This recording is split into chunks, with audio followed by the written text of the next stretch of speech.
You see, etched on the metal door in glowing runes, a phrase, a riddle. A box without hinges, key, or lid. Egg. You see another that says, what walks on 4 legs in the morning? Man. What do you put in a toaster? Bread. I consider myself pretty good at riddles, and I've read a lot of books that have riddles in them, so what am I supposed to do when I'm playing an 8 intelligence illiterate barbarian? Do I just keep my mouth shut for the sake of letting other players try and role-playing my character, or do I answer the riddles because I know what they are, either because I can figure them out or because I've read them before? What should I do? Or what about the situation where I'm supposed to talk my way past some guards, and the Peter in real life is fairly eloquent and convincing, but I'm playing a loner with 8 charisma who only spends time in the woods talking with animals? Should I be forced to roll my -1 modifier to persuasion, or should I let my very convincing and charismatic real self win the day? What should we do here? This question points us toward one of the most nuanced, foundational, and controversial subjects in tabletop role-playing games. The spectrum of challenging the player versus challenging the character. Hi, I'm Peter, creator and lead designer of Tales from Elsewhere, and I'm the guy lurking in your favorite Reddit thread or Discord server just waiting for somebody to mention wounds or hit points so I can dive into the conversation. Every week on this YouTube channel, we release a new video going into some aspect of tabletop game design, whether that's analyzing a failed role-playing game or digging into really tough definitions for things that often devolve into arguments online. And I'm not here to tell you how to make the best game or how you should make your game. Instead, we're here to grow together as designers and discuss what these challenges are, and so we can all figure out the best way to make our own games. So let's dive into this week's subject, challenging the players versus challenging the characters.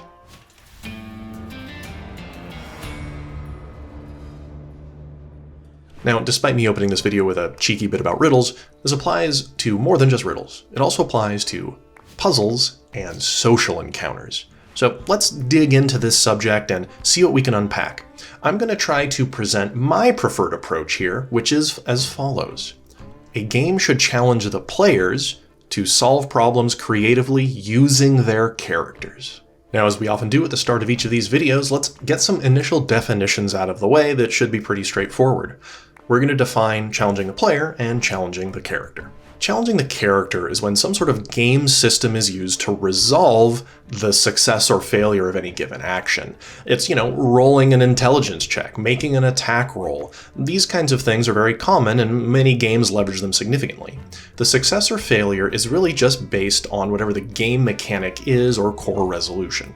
For example, climbing a rope is something you would handle by challenging the character. You'd roll some sort of athletics test to see if you can do so successfully, or swimming across a river, jumping really far, sneaking up on somebody, performing things that are really distinct from the player sitting at the table, right? It's something in fiction using the character's statistics. On the other hand, challenging the player is when you're asking that person sitting across from you at the table to perform some action. Maybe you're having them solve a crossword puzzle or answer a riddle. The character's statistics, the things on your character sheet, aren't involved in this process. It's you and the other real human being figuring out whether or not something in fiction succeeds or fails. But you're not actually calling upon the rules of the game to do so. You see this most commonly with riddles and puzzles. You're asking that person across from you if they can figure out the answer to some cool riddle you may have found on the internet or in an obscure novel. Their player character's statistics aren't really brought up there. It's whether or not Peter here can solve this riddle, and that can sometimes be tough if, we've been imbibing adult beverages and eating lots of pizza at the session. Let's go through some examples. Let's present both sides of these approaches and see why they can be fun and not so fun in different circumstances. Let's say the players come upon a riddle etched into a door, like in my intro, and you read it aloud, it's really cool and evocative, and one of the players just simply says, I roll my intelligence to see if I solve the riddle. And they roll and they get a natural 20 and the riddle is solved. Through the door they go. That's not a particularly evocative or interesting sequence of events, and would show us why challenging the character for a riddle doesn't really feel good. But on the other hand, what if the player sitting at the table isn't very good at riddles, or maybe they actually have dyslexia or something else that makes it hard for them to parse the nuance of language that often goes into solving riddles, but their character has like a 20 intelligence. Maybe they're a 80-year-old wizard who is an absolutely brilliant individual, but now that character can't solve the riddle because the player at the table just doesn't really have the skill set or has maybe some disability that would prevent them from doing so. Riddles are tricky like that, because allowing players to just roll an intelligence check to solve the riddle feels very uninteresting and really isn't a cool moment at the table. It's really just up to chance whether or not the riddle is solved. But players who don't have a really high real-life intelligence score and are playing a character with a high intelligence score feel like they wouldn't be able to participate. I've frequently been at a table where only 1 or 2 people actually have any chance of solving the riddle simply because it requires a certain type of thinking to solve riddles, and it's not a skill set everybody has in real life. And like in the cheeky example at the start of this video, a lot of riddles are often drawn from popular media or from online, and so there's a decent chance somebody at the table will just know the riddle at the outset. Like, they're not going to have to figure out the riddle, they've just heard it before. And that's not all that fun. It's so reliant on a lack of player knowledge that it can often just totally fall flat, even more flat than the D20 roll could, simply because I've read The Hobbit. Puzzles really fall into that same dichotomy as riddles, where they're mostly a player challenge. And I've played a lot of really fun puzzles at like conventions where they'll hand it out all sorts of cool physical media we need to piece together and sculpt and compare to other tables and all sorts of cool stuff. But at no point were our characters involved in that process. It was purely a player challenge. And that's not necessarily a bad thing. But just like with the riddles, I found that there were only a handful of people substantively contributing to the success or failure of that group puzzle, simply because it requires a certain type of mind to figure these out. And I have a feeling that so far most of you are with me, and that riddles and puzzles are purely a player challenge, and that's okay. That's kind of the point. It's to have some fun with the people at the table sitting there with some mental challenge, and that's okay. And it's about knowing your audience and knowing the kind of people you have there to make sure they're having fun. But here is where I bet I'm going to lose some of you. Let's talk about social encounters. And dollars to donuts, I bet it's like an even 50-50 split on what's about to happen. Either you're going to really agree with these takes on social encounters, or you're going to really disagree with them. It's often right down the middle. But stay with me, let's unpack this. Let's just explore what maybe the other side of this argument may be thinking, and maybe we'll find that middle way that often is so fruitful when it comes to design. A classic situation in any role-playing game is often the players attempting to talk their way into some place they're not supposed to be, whether that's an exclusive nightclub in a modern setting or the bandit hideout in a fantasy one. This is a common challenge that they face. How do they convince the guards at the door or the bouncers to let them in? So if you want to challenge the players in this situation, you'd ask them to role play how they'd like to get in, and maybe you as the GM are going to take on the role of these guards, and you'll do some back and forth, some actual first-person dialogue between the two, and based on how convincing or intelligently these players act, you'll let them in. And you may not want the die rolls to come out here. You'd like to keep the players in the fiction and really exploring the fun of playing these characters and letting your own words actually carry weight. There's meaning to that, and there's a lot of engagement that can occur there.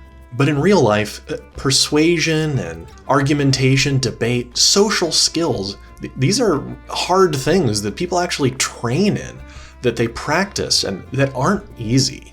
My real-life charisma score is pretty good, and I have training in persuasion and all of these things because I've done years of speech, debate, and public speaking courses. And that may be very different from my in-fiction character, who might be a 8 charisma ranger with no proficiency in any social skills. And further, I might be more charismatic and confident than the GM at my table, making it so I have even more of the upper hand when it comes to these social skills. Now, the GM has pitted themselves against me, and that is an odd situation to be in. And the player sitting next to me, who maybe doesn't have a lot of real-life confidence, who hasn't taken years and years of courses like I have, but maybe their character is really charismatic. They have a 20 charisma, they're a sorcerer or a warlock, and they have all these social skills, and they want to play as that character. They want to be that character in this story because maybe they aren't in real life. By forcing them to act it out, you're putting all this pressure on them in a way that they don't have the skill set to handle. But in fiction, their character should. Which leads us into approaching this from a character challenge perspective, where the character sheets and the abilities listed thereon are the leading force in solving the situation. So with this other approach, the GM would ask the players to roll some sort of social skill check to help get them in. And maybe he says you need to get 4 successes before you fail 2 times in a sort of D&D 4th edition way. So one player is going to roll deception, another's going to roll persuasion, maybe somebody rolls intimidation, and they all contribute these numbers to the resolution of the scene. And then the GM instantiates that into the world with some sort of narrative description. In this case, that player who maybe doesn't have those social skills in real life gets to have the spotlight on them and be that charismatic, convincing, charming person that maybe they dream they could be. And this is because they've taken character build options like proficiency or expertise in persuasion, or maybe they cast a spell beforehand that gives them advantage on charisma checks. They get to be that character and win that scene because of the mechanics involved, not because of their ability to articulate themselves. But we can see how this would devolve rapidly into unevocative gameplay experiences because maybe now every social situation, everybody just rolls some dice and somebody rolls well and then the scene is over. It doesn't let you live in that scene for long if the die rolls are just answering the questions for you, if they're just solving the scenes and letting you move on immediately. All right, I hope I haven't lost you so far with what I've said, right? I hope you can understand the perspective of both sides on this question, this challenge of the player versus the character. So now I'm going to present once again what I said at the start about finding the middle way, regardless of the game system you're playing in, to help facilitate both. So at the start of the video, I said my preferred approach is to challenge the players to find creative solutions using their characters, and I will now unpack exactly what I mean by that. Tabletop role-playing games are a chance for us not to be ourselves to some greater or lesser degree. We can be bigger, stronger, faster, smarter, more charismatic, more wise than we are in our day-to-day lives. We can be elves and dwarves and cat girls or whatever it is you're looking to explore. Tabletop role-playing games provide that escape. But in reality, it is us, real people here at a table playing a game together. That real person is involved in every decision the fictional character makes. It's part of a continuum, the player and the character together, and that is the approach I like to facilitate. I want the player sitting at the table to be challenged to figure out how to use their character, the rules of the system that they're playing, the abilities, spells, consumables, magic items, how to leverage those to solve a problem, thereby having the player be fully engaged, but in a way through the lens, through the filter that is their character. When I have the players encounter the bouncers at the nightclub, I don't ask them to start role-playing immediately, nor do I ask them to start rolling dice immediately. Instead, I ask them what their approach will be. How do they want to try to solve this problem as a group? Do they want to come in hot and try to intimidate them and bully them into letting them in? Or do they want to pretend to be drunk party-goers stumbling in and just put on a show that will distract the guards? Or maybe they want to bribe them or persuade them. I get that conversation started as a way to prompt the players into including everybody at the table. And if I've identified that the charisma specialist character is being played by a person that doesn't really have those kinds of social skills but wants to still have that spotlight, I prompt them specifically, asking them how they imagine the character would go about convincing them. Not asking them to tell me what words they'd use, but whether or not they're going to be charming and flirtatious, or maybe mean and intimidating.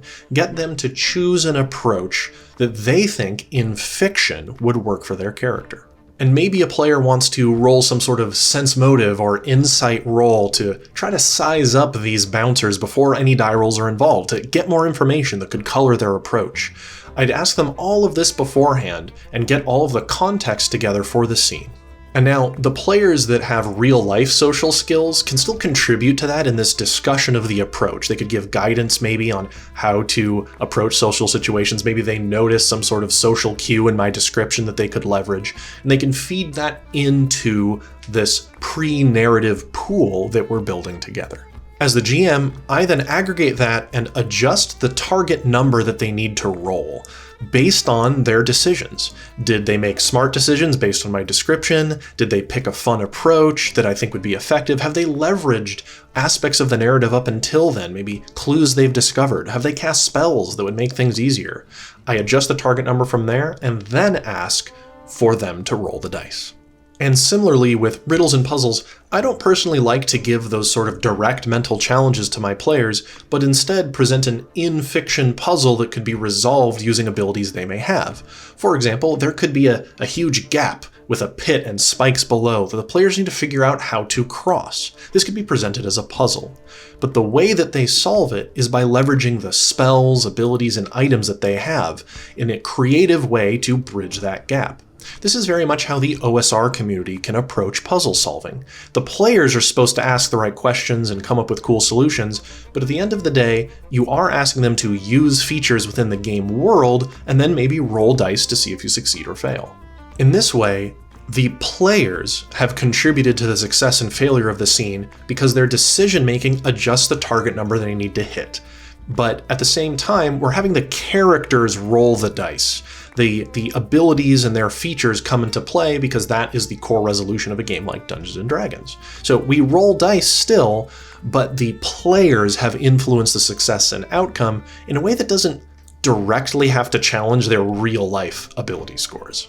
In this way, the rogue or thief character can use their skills, abilities, and lockpicking tools to help solve the problem and know that the dice will matter. Their expertise in lockpicking tools will actually help them resolve the scene, but the player still needs to be engaged enough to problem solve to some degree within that sequence. And now, you got me with riddles. There's really not much of a middle way approach to this, barring having somebody roll an intelligence check to get a clue as to the solution, which can help push that scene forward. But if I'm being perfectly honest, I don't like using riddles at my table simply because it's purely a challenge for the player sitting across from me, and I just like to have the resolution happen more within the game world than purely quizzing my buddy across the table who's maybe 3 beers and 5 slices of pizza into the night and not at his mental best. And now, like I said at the start, this isn't the right way to approach any of these resolutions. There is no right way. I'm simply presenting a middle way that is a little bit between the two extremes that you'll find at any tabletop role-playing game table. And I hope that through this video, you've gotten to know a little better the other side of this equation, and maybe will be a little bit more empathetic toward people who prefer one or the other. And when you're designing your own tabletop role-playing games or designing your own adventures, keep these two approaches and the gradient between them in mind, as game systems should take a stance on what type of approach they expect the players to take, even if you as the GM can always deviate from it. Be conscientious about how you are setting up the precedents within your role-playing game. Do you expect the challenges to be more toward the player or the character, or some mix of both, or somewhere in between? Intentionality in role-playing game design is absolutely vital. You don't want to take these sort of things for granted. Spell it out for your players. And I hope you found this interesting and maybe a little thought-provoking. And if you'd like to go beyond what's just on this YouTube channel, there's actually an additional video that's posted every week on the Tales from Elsewhere Patreon page. This is an unedited and unscripted dialogue between me and the patrons that goes into things I had to cut for time on these YouTube videos or things I've thought of since their release. So consider supporting us on the Patreon page. All the funds of Patreon go toward the creatives that work behind the scenes on these projects. The editing of the YouTube channel, the funding of additional artwork for the rulebook, it all goes to them. And I can't thank the patrons enough. You are making all of this possible, and your support means the world to us. I hope to see you all next week, regardless of patronage or not, on Tales from Elsewhere.